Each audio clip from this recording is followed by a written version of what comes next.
আসসালামু আলাইকুম প্রিয় বন্ধুরা, কেমন আছেন? আজকে চলে আসলাম বাগানে কিছু মেহেদি পাতা নেওয়ার জন্য। তো আমার বাগানের মেহেদি গাছটা কিন্তু অনেকটা সুন্দরভাবে ছড়িয়েছে এবং অনেক ডালপালা ছড়িয়ে দিয়েছে এবং পাতাগুলো কিন্তু অনেক বড় বড় হয়েছে। তো সাধারণত মেহেদি পাতা গাছ অনেক বড় হয় কিন্তু পাতা ছোট ছোট থাকে, কিন্তু আমার গাছটা ছোট, অনেক ছড়ানো, পাতাগুলো কিন্তু অনেক বড় বড়। আর এই মেহেদি পাতাগুলো বেটে হাতে দিলে অনেক লাল হয়।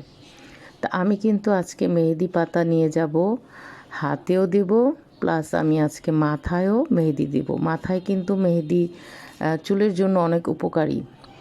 মেথি, তারপরে কালো কোচরা পাতা এবং পেঁয়াজের সাথে ব্লেন্ডার করে মেহেদি পাতা একটা পেস্ট বানাবো এবং সেটা মাথায় দেব। এতে মাথার চুল অনেকটা সিল্কি হয় এবং চুল পড়া বন্ধ হয়। তো আমি বাগানে আমার যেই ধরনের গাছ দরকার সব কটাই কিন্তু লাগিয়েছি আলহামদুলিল্লাহ। সবগুলো গাছই আমার মনের মতো খুব সুন্দরভাবে বেড়ে উঠেছে। দেখেন মেহেদি গাছটা কতটা ছড়িয়েছে। আমার এই মেহেদি গাছ থেকে কিন্তু অনেকে আসে মেহেদি পাতা নিয়ে যায়। তো আমি গাছটা কেচি দিয়ে কেটে ডালগুলো ছেঁটে দেই, তার কারণে আরও দ্রুত বড় হয় আর পাতাগুলো খুব বড় বড় হয়ে যায়। আজকে এ পর্যন্তই। সবাই ভালো থাকবেন, আমার জন্য দোয়া করবেন। আল্লাহ হাফেজ।